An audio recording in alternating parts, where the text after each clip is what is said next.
ሰላም ጤና ይስጥልኝ የተወደዳችሁ የሬሳት ቴሌቪዥን ተከታታዮች የአማርኛ ዜና ሰዓታችን ተጀምሯል። አብራችሁን ቆዩ።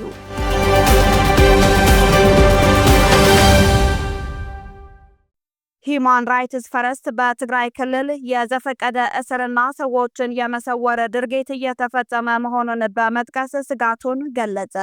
የሰብአዊ መብት ተሟጋቹ ሂማን ራይትስ ፈርስት በትግራይ ክልል በርካታ የዘፈቀደ እስር፣ ሰዎችን አስገድዶ የመሰወር ድርጊት እንዲሁም አካላዊ ጉዳት የማድረግ ተግባር እየተፈጸመ መሆኑን በመጥቀስ የሰብአዊ መብት ሁኔታ እያሽቆለቆለ መጥቷል ሲል ስጋቱን ገለጸ። ድርጅቱ ትላንት ሐሙስ ዕለት ባወጣው መግለጫ በክልሉ በተለያዩ አካባቢዎች የተፈጸመው በርካታ እገታዎችንና እስራቶችን መረጃ መያዙን ገልጾ ድርጊቶቹ ያለ ሕግ አግባብ ነፃነትን የመንፈግ ሰፊ አዝማሚያ መኖሩን እንደሚያሳዩ አስጠንቅቀዋል። ከተጠቀሱት ጉዳዮች መካከል ከ5 ወራት በፊት በመቀለ ከተማ ወደ ቤቱ ሲመለስ በታጠቁ ሰዎች ተወስደዋል የተባለው ፊልሞን ገብረሕይወት ይገኝበታል። መግለጫው ፊልሞን እስካሁን ያለበት ቦታም ሆነ ሁኔታ አይታወቅም ብሏል። ሂማን ራይትስ ፈርስት በመግለጫው አክሎም የኤርትራ መንግስት ተቃዋሚ በመሆን የሚታወቁትና መቀለ ውስጥ ታፍነዋል የተባሉትን ኤርትራዊው ዮሐንስ አብርሃን ጉዳይም ጠቅሷል። ድርጅቱ ስለ ግለሰቡ ወቅታዊ ሁኔታም ሆነ ስላለበት ቦታ ምንም አይነት መረጃ አለመኖሩን ገልጿል። ሌላው የተጠቀሰው ጉዳይ የህወሓት የረጅም ጊዜ አክቲቪስትና ደጋፊ የነበሩት ብርሃነ ገብረ ጊዮርጊስ ጉዳይ ሲሆን ግለሰቡ ከሳምንት በፊት በሰሜን ምዕራብ ትግራይ ሽረ ከተማ መታገቱን ተገልጿል። መግለጫው ብርሃነ ከመሰወሩ ቀደም ብሎ በህወሓት ላይ ግልጽ ትችቶችን ሲሰነዝር እንደነበር አመላክቷል። የህወሓትና የሻዕቢያ ግንኙነት ጽምዶ ተብሎ ከተጀመረ በትግራይ ክልል ለሚፈጸሙ ወንጀሎችና አፈናዎች ሁለቱም ድርጅቶች ስማቸው በተደጋጋሚ ሲጠቀስ ይደመጣል። የኢሳያስ አምባገነን ስርዓት ሰዎች በማፈንና በመሰወር ረጅም የወንጀል ታሪክ እንዳለው ብዙዎች ይስማማሉ።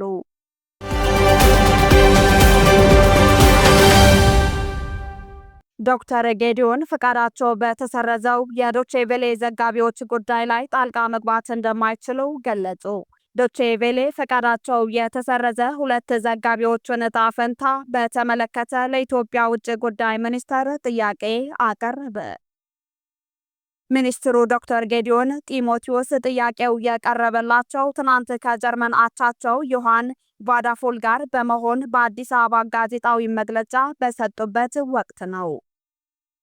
ሚኒስትሩ በዚህ ወቅት የኢትዮጵያ መገናኛ ብዙሃን ባለስልጣን ፍቃዳቸው ስለሰረዘው የዶቼ ቬሌ ዘጋቢዎች ጉዳይ ጣልቃ መግባት እንደማይችሉ ተናግረዋል። የዶቼ ቬሌው ሪቻርድ ዋከር ኢትዮጵያ 2005 የድንበር የለሽ ዘጋቢዎች ዓመታዊ ዘገባ ላይ በፕሬስ ነፃነት ከ180 ሀገራት 145ኛ ደረጃ ላይ መቀመጧን በማስታወስ መንግስት በመገናኛ ብዙሃን ነፃነት ረገድ ማሻሻያ ያደርግ እንደሆነ ውጭ ጉዳይ ሚኒስትሩን መጠየቁን ጣቢያው ገልጸዋል። የኢትዮጵያ መገናኛ ብዙሃን ባለስልጣን በትግራይና በአማራ ክልሎች የሚገኙ 2 የዶቼ ቬሌ አማርኛ ቋንቋ አገልግሎት ዘጋቢዎችን ፍቃድ በቋሚነት ባለፈው ታህሳስ እንደሰረዘ ሪቻርድ በጥያቄው አስታውሷል። ውጭ ጉዳይ ሚኒስትሩ ጉዳይን መመልከትና 2ቱ የጣቢያው ባልደረቦች ወደ ስራቸው በቅርቡ እንዲመለሱ ማድረግ ይችሉ እንደሆነም ጠይቋል። ውጭ ጉዳይ ሚኒስትር ጌዲዮን በምላሻቸው የመገናኛ ብዙሃን ተቆጣጣሪው ተጠሪነቱ ለፓርላማ በመሆኑ በግሌ እነዚህን ጉዳዮች መመልከት አልችልም ሲሉ መናገራቸው ከጣቢያው የተገኘው መረጃ አመላክተዋል። እንዲህ የመሰሉ ጉዳዮችን መመልከት እንደሌለብኝ በመግለጽ ልጀምር። ምክንያቱም የመገናኛ ብዙሃንን ስራ የሚከታተሉት ተጠሪነታቸው ከአስፈጻሚ ውጪ ለህዝብ ተወካዮች ነው። በዚያ ላይ አደረጃጀቱ ሆነ የተሰጣቸው ኃላፊነት በአስፈጻሚው አካል ያለ አንድ ባለስልጣን በስራቸው ጣልቃ እንዲገባ አይፈቅድም ብለዋል። የኢትዮጵያ መገናኛ ብዙሃን ባለስልጣን ኢትዮጵያ ከሚገኙት የዶቼ ቬለ 9 ዘጋቢዎች መካከል በ7ቱ ላይ የጣለውን እገዳ ማንሳቱን ይታወሳል። ሆኖም ጣቢያው ሁለቱ ሰራተኞቹ በዘላቂነት ከስራ መታገዳቸው ከኢትዮጵያ መገናኛ ብዙሃን ባለስልጣን መስማቱን ገልጾ እርምጃው አጥብቆ አውግዟል። አያይዞም የኢትዮጵያ መገናኛ ብዙሃን ባለስልጣን ስህተት አለባቸው ያላቸው ዘገባዎች አሊያም የኢትዮጵያ ሕግን የሚጥሱ የሚላቸውን ማስረጃ እንዲያቀርብ ዶቼ ቬለ በድጋሜ ጠይቆ ነበር። ከተለያዩ የኢትዮጵያ አካባቢዎች ለዶቼ ቬለ የሚዘግቡ ጋዜጠኞች ዘገባ እንዳይሰሩ ጊዜያዊ እግድ የተጣለባቸው ጥቅምት 2025 ዓ.ም እንደነበር አይዘነጋም። ጣቢያው በወቅቱ በይፋዊ የፌስቡክ ገጹ ላይ ባወጣው መግለጫ የኢትዮጵያ መገናኛ ብዙሃን ባለስልጣን በጻፈው ደብዳቤው ዶቼ ቬለ ወኪሎችን የኢትዮጵያ ሕግና ደንብ ጥሰዋል፣ ሙያዊ ስነ ምግባርን አያከብሩም በማለት ወቅሰዋል ሲል መግለጹን ይታወሳል።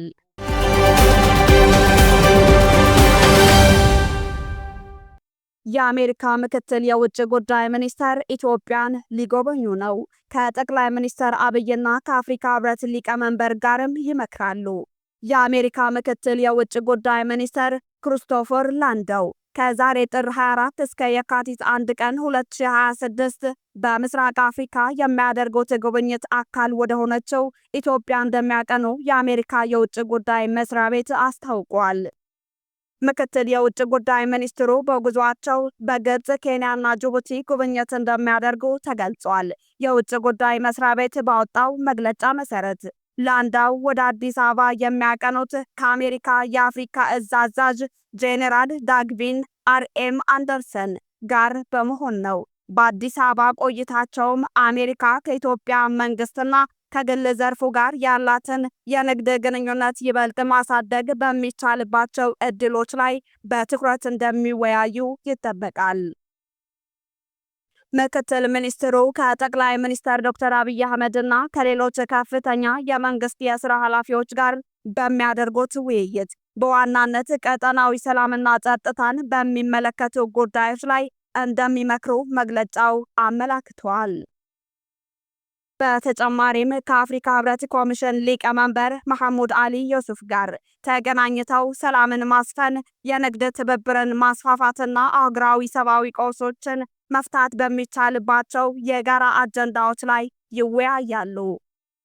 ላንዳው ጉዟቸውን የሚጀምሩት በካይሮ ሲሆን እዚያም በግብጽ ኢንቨስት ካደረጉ የአሜሪካ ኩባንያዎችና ከሀገሪቱ ባለስልጣናት ጋር በኢኮኖሚያዊ ትብብርና በቀጠናዊ ተግዳሮቶች ዙሪያ ይመክራሉ። በመቀጠልም በናይሮቢ ከኬንያ ባለስልጣናት ጋር በንግድ፣ በጸረ ሽብር ትብብርና ኬንያ በሄይቲ ዓለም አቀፍ የሰላም ማስከበር ጥረት ስላላት ሚና እንደሚወያዩ ታውቋል። ከዛም ወደ አዲስ አበባ በመምጣት የመጨረሻ መዳረሻቸው በጅቡቲ የሚያደርጉት ሲሆን ከሀገሪቱ መሪዎች ጋር በጸጥታና በንግድ ግንኙነት ዙሪያ ንግግር ያደርጋሉ። የውጭ ጉዳይ ሚኒስቴር እንደገለጸው ላንዳው በጉብኝታቸው ወቅት የፕሬዝዳንት ዶናልድ ትራምፕን ቅድሚያ የሚሰጣቸው ጉዳዮች ማለትም የንግድ ሚዛንን ማስተካከል፣ ምቹ የንግድ ሁኔታን መፍጠር እንዲሁም ሰላምና ደህንነትን አጀንዳዎች ላይ ትኩረት ያደርጋሉ።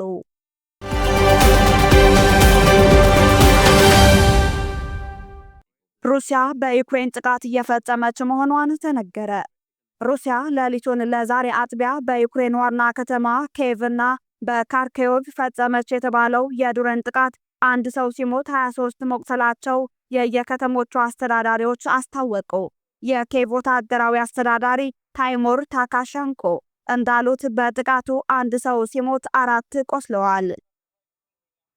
የካርኪቭ ከንቲባ ኢሆር ታርኮሆቭ በበኩላቸው በከተማዋ በደረሰ ተመሳሳይ ጥቃት 19 ሰዎች ቆስለዋል። ሩሲያ ባለፈው ሰኞ ሌሊት በዩክሬን ዋና ከተማ ኪየቭ ላይ በፈጸመችው ተመሳሳይ ጥቃትም በኃይል መሰረተ ልማቶች ላይ ከፍተኛ የተባለለት ውድመት ማድረሷን ተዘግቧል። በጥቃቱ ምክንያትም ከፍተኛ ቅዝቃዜ ባለበት በአሁኑ ወቅት በሺዎች የሚቆጠሩ የከተማዋ ነዋሪዎች ማሞቂያን ጨምሮ የኤሌክትሪክ አገልግሎቶች ተቆርጠባቸዋል። ሩሲያ በኃይል መሰረተ ልማቶች ላይ በምታካሄደው ተደጋጋሚ ጥቃቶች ምክንያት የደረሱ የኤሌክትሪክ መስተጓጎሎች በፍጥነት እንዲጠገኑና አማራጭ ኃይል ምንጮች በአስቸኳይ እንዲቀርቡ የሀገሪቱ ፕሬዝዳንት ቮሎዲሚር ዜሌንስኪ ማዘዛቸው ይታወሳል። ይህ የሩሲያ የአሁኑ ጥቃት 4 ዓመታትን ሊደፍን የተቃረበውን የሩሲያና ዩክሬን ጦርነት ሰላማዊ እልባት ለማብጀት የሩሲያ ዩክሬንና የዩናይትድ ስቴትስ ልዑካን በተባበሩት አረብ ኤሚሬትስ አቡዳቢ ላይ ተገናኝተው ለመምከር ለዛሬ ቀጠሮ በተያዘበት ወቅት ነው ተብሏል። የተባበሩት የአረብ ኤሚሬትስ የውጭ ጉዳይ ሚኒስቴር ዛሬ በወጣው መግለጫ ድርድሩ በሩሲያና ዩክሬን መካከል ለተፈጠረው ቀውስ ፖለቲካዊ መፍትሄ ለማፈላለግ ያለመ ነው ብለዋል። የዩክሬን የውጭ ጉዳይ ሚኒስትር አንድሬ ሲቢጋ በበኩላቸው ጦርነቱን በሰላማዊ መንገድ ለመፍታት የተለያዩ ዲፕሎማሲያዊ ጥረቶች በሚደረግበት በአሁኑ ወቅት ሩሲያ ሌላ የሽብር ጥቃት ፈጽማለች ብለዋል። አክለውም የፑቲን ሚሳይሎች እየቀጠቀጡ ያሉት ህዝባችን ብቻ ሳይሆን የሰላም ጠረጴዛውን ጭምር ነው ማለታቸውን የዘገበው የፈረንሳይ ዜና አገልግሎት ጠቅሶ ዶቼ ቬሌ ዘግቧል። አጫጭር ዜናዎች። የደቡብ ሱዳን ወታደራዊ አዛዥ አስጠነቀቁ። የደቡብ ሱዳን ወታደራዊ አዛዥ ጀነራል ፖል ናንግ ማጆኩ ለሀገሪቱ አማጽያን ድርጅት የጊዜ ገደብ በመስጠት አስጠነቀቁ። ደቡብ ሱዳን በ2011 ነፃነቷን ካገኘች በኋላ በ2013 ወደ እርስ በርስ ጦርነት መግባቷን ይታወቃል። በሰሜን ምስራቅ ኬንያ ማንዴራ ግዛት የሚኖሩ ኢትዮጵያውያን አካባቢውን በአስቸኳይ ለቆ ካልወጡ ትገደላላችሁ የሚል ማስጠንቀቂያ እንደተሰጣቸው ተናገሩ። በማንዴራ ግዛት የሚኖሩ ኢትዮጵያውያን ስደተኞች ሕይወታችን አደጋ ላይ ወድቀዋል ሲሉ ለመገናኛ አውታሮች ገልጸዋል። በአሜሪካዋ ሚኒሶታ ግዛት በመቶዎቹ የሚቆጠሩ ተቋማት ተዘግቶ በሺዎቹ የሚቆጠሩ ሰዎች ከባዱ ቅዝቃዜ ሳይበግራቸው አደባባይ በመውጣት የአሜሪካ መንግስት በስደተኞች ላይ የሚያካሂደውን ማሳደድ ተቃውሟል። የፕሬዝዳንት ዶናልድ ትራምፕ የታሪፍ ዛቻ ያሰጋቸው የአውሮፓ ህብረት እና ህንድ የንግድ ስምምነት እንደሚያደርጉ ተገለጸ። የአውሮፓ ምክር ቤት ፕሬዝዳንት አንቶኒዮ ሉዊስ ዳኮስታ እና የአውሮፓ ኮሚሽን ፕሬዝዳንት አርሳላ ቮን ደር ሌyen በቀጣይ ሰኞ በሚካሄደው የህንድ ብሔራዊ ቀን ላይ ዋነኛ የክብር እንግዶች ሆነው ይታደማሉ። የአሜሪካ መከላከያ ሚኒስቴር ፔንታጎን ያወጣው አዲስ የብሔራዊ መከላከያ ስትራቴጂ ከእንግዲህ በዋነኛ የደህንነት ጉዳዮች ላይ ቻይና ቅድሚያ የሚሰጣት ሀገር እንዳልሆነች አመለከተም።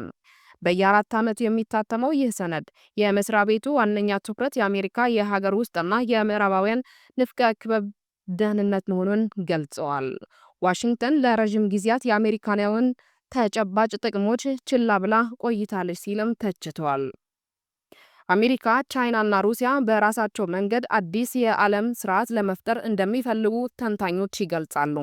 የዓለማችን ሀያላን መሆናቸው የሚነገርላቸው ሶስቱም ሀገሮች ተጽዕኖአቸው ከአውሮፓ አልፎ በሌሎችም ቀጠናዎች እየታየ ይገኛል። አሜሪካ፣ ቻይናና ሩሲያ በወታደራዊ ኃይል፣ በምጣኔ ሀብትና በፖለቲካ አማካኝነት ከጎረቤቶቻቸው እንዲሁም በተቀረው ዓለም የሚያሳድሩት ጫና ከጊዜ ወደ ጊዜ እየጨመረ መሄዱን ተንታኞች የሚሰጡት አስተያየት ያመለክታል። ከኢሬሳት ቴሌቪዥን የሰዓቱ የአማርኛ ዜናዎቻችን አበቃን። መልካም ጊዜ